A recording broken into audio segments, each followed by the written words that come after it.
So, what is there to say? Welcome, welcome, welcome, welcome, welcome to the garden.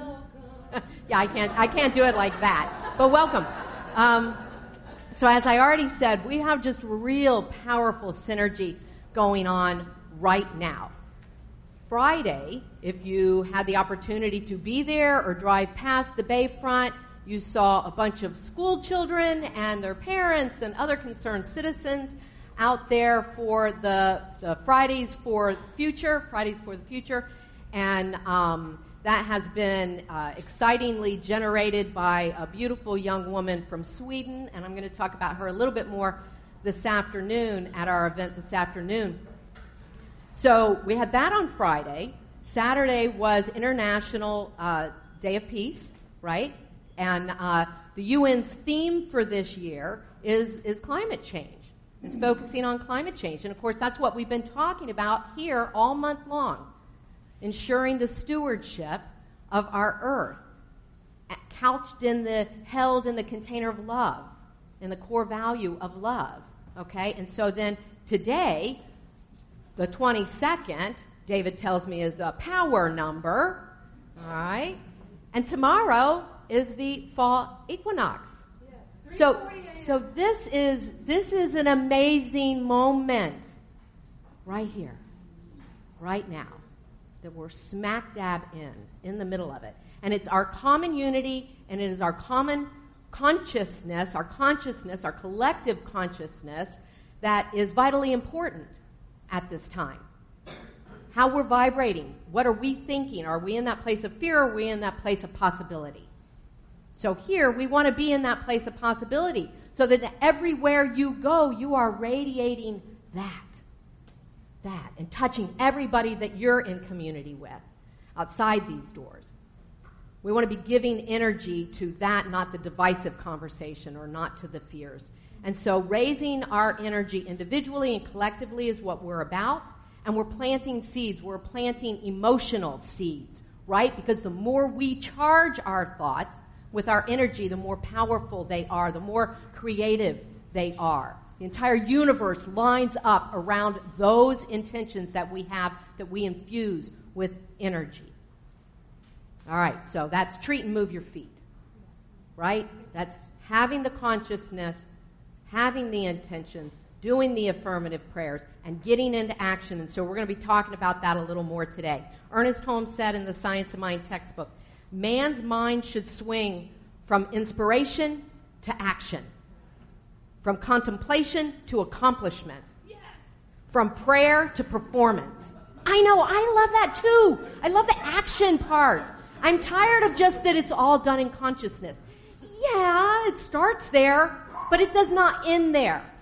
It doesn't end there, and we can't end there.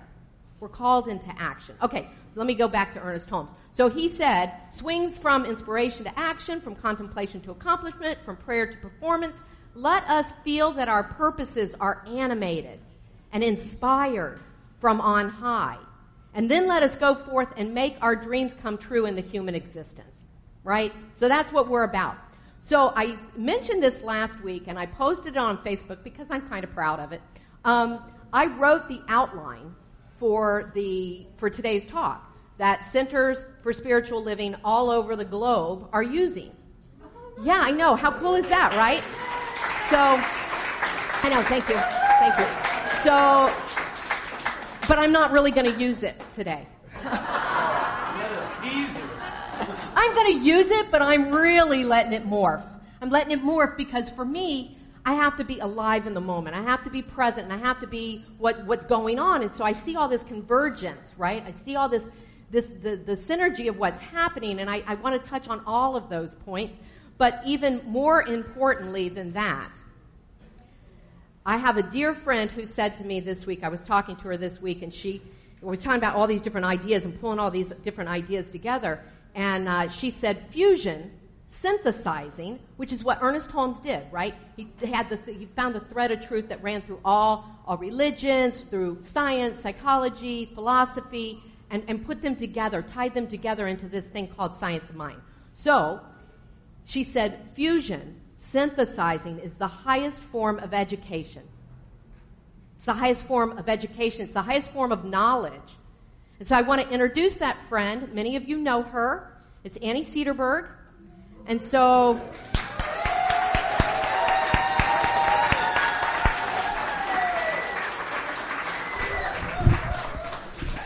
I knew I could not have this conversation without this woman standing next to me. It didn't make sense because this is what she does. This is who she is, right? And so I have a passion for these things, but this is what she lives. So I thought, well, you know, I need to invite her up. Annie is a professional interpretive naturalist. She is a spirituality educator, and she co-authored, this is the really important piece, she co-authored an ebook that you can find. It's an ebook called Visions of the Truly Green Church. Right? So why would I talk about this by myself? It would be silly for me to do that. So when Annie and I talked earlier this week, she said to me, you know, she certainly agrees with science of mind that there's one substance in the universe and that substance takes many different forms and shapes, right? Becomes different things. And she agrees with the action part, right? You agree Absolutely. with the start in consciousness, but move your feet. Yeah, absolutely. Right. But inspired action. Inspired action. Not just running around pounding the concrete. Right. So when I asked her, what are we going to do about it? What do we do about this, the condition of our planet Earth, and what science is telling us about it? She said we have to think higher thoughts. So my first question for her is, how do we do this? How does she see that with her hat as a naturalist, but also her spiritually attuned humanness? How do we do it? The importance of it, or how to do it? Well, how do we think higher thoughts? How we think higher thoughts. How do we think higher thoughts? Well, first of all, Einstein said that you can't solve a problem at the level of thought that created it. And that's what we've been doing, right? It's like chaos makes more chaos. Anger makes more anger. So we have to find another way to do it. And you got to think a higher thought that gets you out of that cloud of just chaos. So there are a variety of ways to do it, but I think an important piece that's missing is that when we're in chaos, and talking about mass extinction and, you know, the end of life on the planet, that'll put you on fight or flight right away, right? So when we go on fight or flight for any reason, and has anybody besides me ever experienced fight or flight? Or stress, right? Okay. When we're experiencing that, that's physiological. It's not just, I can't think straight. You can't think straight because of what's going on in the body. And so learning to calm the body then makes it so much easier to change your thinking and to have a better quality of thoughts. When we're in that chaos of fight or flight, things happen in our body. You know, the blood flow changes, for one thing. And it goes to our extremities so we can run or we can fight, right? And it goes away from here. And this is I think it's called the prefrontal cortex, and it's our center of higher thought. It's our center of higher humanity. And when we don't have blood flow there, because who's going to be philosophizing and stuff if you're being chased by a saber-tooth, right? There's no point in that. So our bodies are so wise that we have all these things going on. But if we can bring the blood flow back to that part of our brain, suddenly our bodies relax, our energy field opens up, we connect with other people, with other forms of life. Our vibration raises, and we get inspiration from beyond here, as well as our thinking process really clears up. And one way to do that is... That was my question. Okay. One way really to do practical, because if it's not practical, it's like, why do it? Right. Okay, if you are in stress, like I'm a little nervous right now, so put your hand on your forehead. Your energy, your attention's going to go where you're touching your body. And that helps to bring the blood flow back. And if you put your other hand on the back of your head, I don't know the science behind it, but it's very comforting. It's like being a child again, right? And you look like you're loving yourself. I love that. It is very loving. I love it is that. Very loving. And when you get calmed down, then all of a sudden all possibilities open up again. Yeah. When we're in stress, we just see this much. It's like mouse medicine in some Native American traditions. You just see, what's right in front of you. But when our energy fields open up, then we can see with greater perspective like a hawk.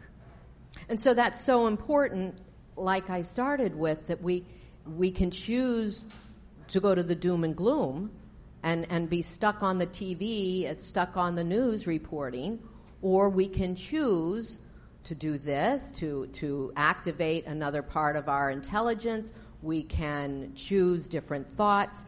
The book that we're using all month long, the Spiritual Ecology, it's filled with different essays. And so there's an essay in there from a woman that Annie knows of, is Sandra Ingerman. And she said, in shamanism, I heard you just say something about plant medicine, didn't you? Mm-hmm. Yeah. So in shamanism, it is understood that thoughts are substantial things. It is understood that words are seeds.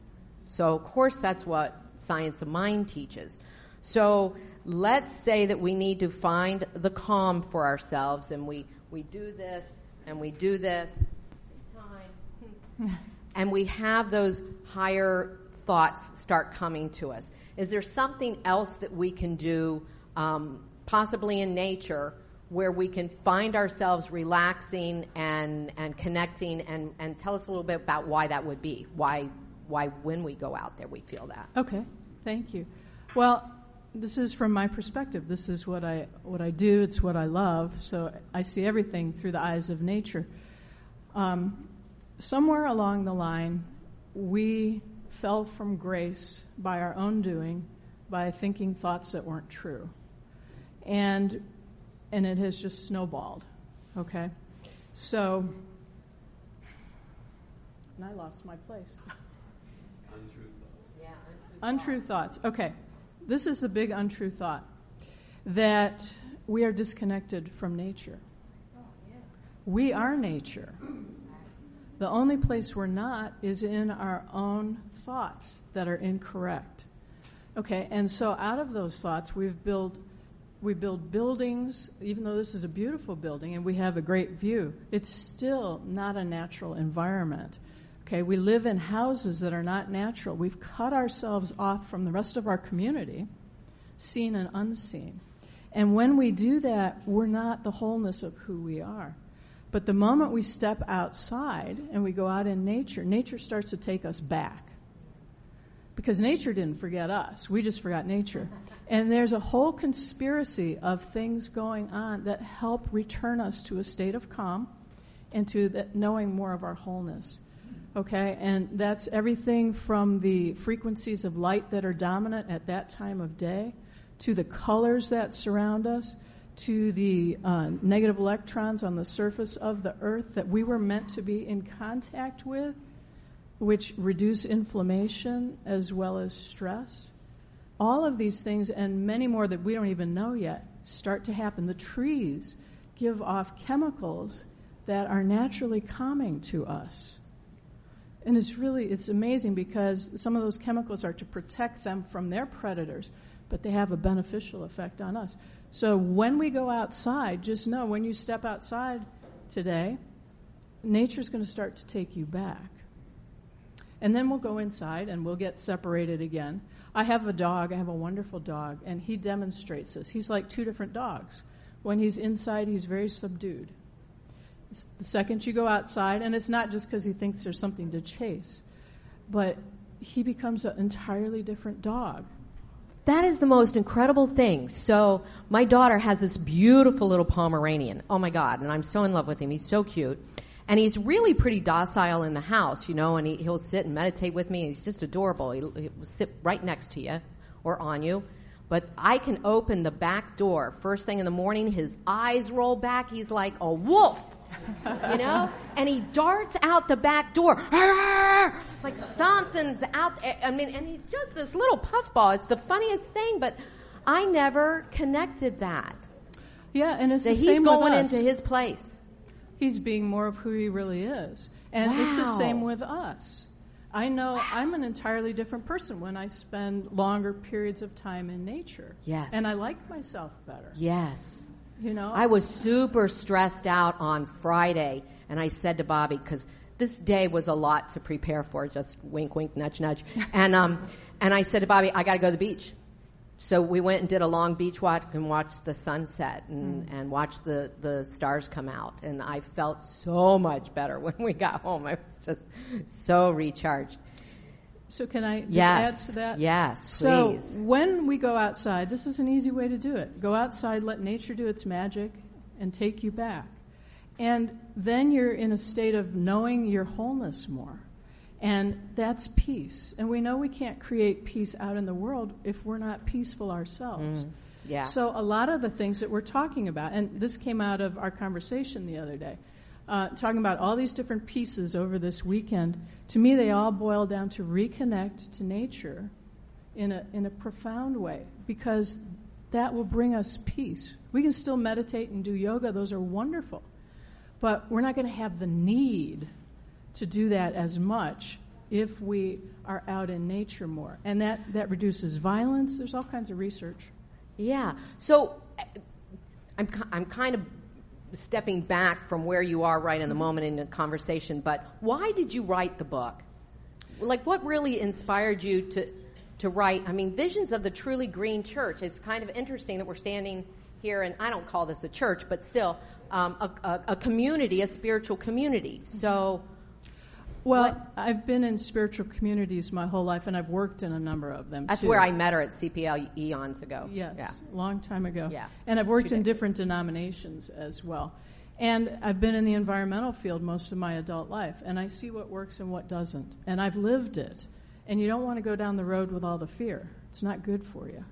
And it makes you bitter. It made me bitter. It made me depressed. So I had to find a different way. So I was working in a church, and or a congregation, I should say. And I realized, wow, if you got a group of people in a congregation to come together, you could do amazing things. First of all, you can't really see it from where you're sitting, but the image is of a water lily.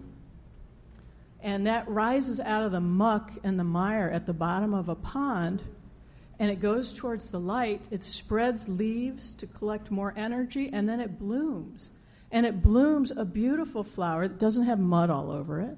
It doesn't have the mire. It transforms that. That's an image of transformation I can use in a spiritual community that maybe I can't, in my neighborhood. And we can feel that. Can you feel that, right? Then when she said that, did you feel it? When she said that the petals open up and gain more energy? I felt it in my body when she just said that. Yes, you're right. You can talk to us about those things here. Yeah. Yeah. And we get it. And in a spiritual community, you already have a community. You have like-minded people. You have people a lot of times who know each other and know how to work together. So the philosophy behind this, and I wrote it with a friend, Abby Gage, who gave me a lot of the nuts and bolts and really practical things. She's a wonderful activist and educator. And I did the philosophy part of it. So it's coming together, finding a group of people in a congregation who want to come together to make change together as a group. Because it's really easy to say, I'm only one person, so what if I save water or something? But when you have 20 or 30 households doing that, then all of a sudden you see exponential change. And it's empowering, because there's a lot, when you get into fear, it's disempowering. So those were the reasons behind it. And I would think then, since we are just almost 6 months new, right, just forming spiritual community, that there may be other people in this room too that have knowledge similar to yours, or knowledge that would certainly enhance, and great collaboration with what you already know, that we really could make a difference, right? Not just our own individual selves, and we don't have our own building, but talk about some of the things that are maybe possible. Well, there's all kinds of possibilities. You don't have to have a building at all. You can do, like, if there were a bunch of us who wanted to start to convert our lawns away from grass and put in wildflowers and native plants for pollinators. Okay. We've got 2 so far. Yeah, so what if we helped each other do that? Right? 5, all right. On a Saturday afternoon. 7, all right. Yeah. We'll work in Robin's yard first, and then we'll go work at somebody else's yard, and what? Yeah? Well, and that's an important element of this, too, because I grew up with grandparents on a farm, and they knew how to support their community. They were way out in the country, but they helped each other. Now, most of us in this room, or a lot of us, we're pretty affluent, and we can hire somebody to go do stuff. But when we actually, and that's okay, because we all need work, right? But when we actually help each other, that changes our physiology, too. So my analogy is like when we go out to lunch together, which is wonderful, and I love it. That's one level of community that's grand. But when we reach out and we work together on projects, and when we help each other, just because it's good to help each other, it changes our physiology. I mean, if you give somebody directions on the street, do you feel good after you do it? Absolutely. I go around like, wow. Absolutely. I'm having such a good day. I told somebody how to get to the 7-Eleven, you know? Yeah. Well, I've also told them my whole life story, too, at that moment. You know, they're like, oh, I got to get to the 7-Eleven. But I love that connecting with people. It's important. We have to do that. Yeah. And one of the things that I have said repeatedly about this community that just keeps growing is that there are amazing, amazing people sitting right next to you. You are amazing, and there are amazing people sitting right next to you. I'm incredibly humbled by the consciousness in this room and the talent that is in this room. And so I think that there is nothing less than world transformation that can happen from just the people that are in this room right now. And I really, really believe that. And that's why I really wanted Annie to come up and share with us this morning, because she has a life that is rich with experience and knowledge that can be helpful in moving forward. And I know that many of you do. And I want us to begin to have regular sharings like this so that we really can transform ourselves, our communities, and the world. Therefore, the world, right? Right. Just imagine those kids. Was anybody there Friday at the Bayfront to see the kids and their parents and whatnot? So not many of us. The energy that I'm sure that is generated from them coming together in something of like desire in mind is so incredibly powerful. So we can start here now in knowing in consciousness that there is something fabulous brewing within each one of us right now. And Annie has already, thank you very much, said that she would love to help spearhead this thing. Right? Yeah. Yeah. And let me say one other thing is it's fun. Yeah. It's rich, deep, and nourishing. So we don't have to, it's not like going on a deprivation diet. It's like, how can we see this as an opportunity and not a crisis? And how can we create something that's even richer and more enjoyable? Yeah. And make a better life. Yeah. Because I don't know about you, but I would rather have fun with it. Yeah. But that just so fits in with Bobby and I. I mean, our whole intention for this thing, if it's not fun, we're not doing it, right? Right? So yes, brilliant. And as we prayed this morning when we first got to this room and opened up the room, the group of us that were here setting up the room, there is a wisdom that wants to inform us. There's a wisdom that wants to inform us as to what it is. We might think, oh, I want to go plant a tree, or I want to go paint this, or I want to go whatever, right? There's a wisdom. And so we always want to be open to that wisdom. And so we can begin with prayer. We can begin with visioning about what it is that CSLCC wants to do about the environment. Right there, right? All right. Brilliant. Thank you. Any last thing you want to say? Yeah, I do want to say a couple of things. When you asked about how do we calm ourselves? Yes. One of the things that I do is I appreciate beauty. And look what we have right out here, right? So I think in our culture, a lot of times we think of beauty as a luxury or something. I think of it as practical. Because when I do a lot of different kinds of prayers, including still I do some of the help prayers, you know. It depends on what's going on in my physiology. If I'm panic-stricken, help is as good as it gets, you know, Yes. and I get a response, too. I have a lot of mystical experiences that are just very profound. And I lost my place again. What was I saying? Profound experience. Beauty. Oh, beauty. Beauty. I had 30 kids and their families out in the grass beds yesterday, and I'm exhausted, so please forgive me. But it was wonderful. Beauty. I see beauty as practical because beauty brings me back to truth really fast. It brings me back to awe. And when we're in awe, we are limitless. Yes. We are full of possibility. Yes. I've seen that in my own life. Things that other Yes. people don't think is possible, I experience it. Yeah. And I spend a lot of time in that state of awe. And when I do affirmative prayer, I start out by there is one loving power, the one mind or whatever that created everything. And then I supersize it, and I make it really big and nature-based, you know, that energy created every speck of dust in every galaxy, gazillions of stars in billions of galaxies. And by the time I get to that part of the sentence, I'm in a state of awe. And that's the healing. Yeah. So beauty is practical. And I know I have my friend Yi, who's an artist, who's here today. And when we go outside, it's like, ooh, look at this, look at that. Beauty is also music and your voice. That's beauty. And beauty is seeing how separate pieces come together to create something better than we could ever imagine. That's beauty, too. So I just wanted to say that's another tool, and it's enjoyable. Yeah. So get into beauty. Awesome. Beautiful.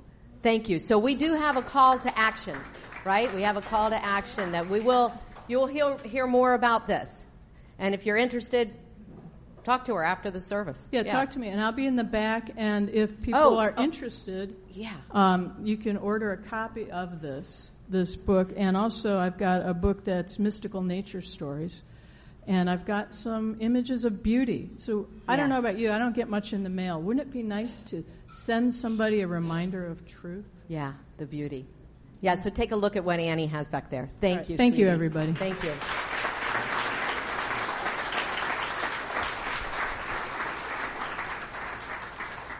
So you may have noticed that I swapped my microphone when Annie came up because she's sensitive to the wireless. And so I spoke maybe a couple months ago about, you know, all the incredible inventions and progress that we've made with technology in this world. And some of it good, and some of it we yet to know, right? We've yet to know what really the results of some of it can be. And wireless is one of those things. And so I just point that out because I want to be, and I'll speak for all of you, sensitive to the needs of everyone, right? Sensitive to the needs of everyone. I need to talk with my hands flailing, and I need to be able to move. But Annie needs to have energy for the rest of the afternoon. Right? Right. So that's what we do in community. I love you all. Thank you so much for being here.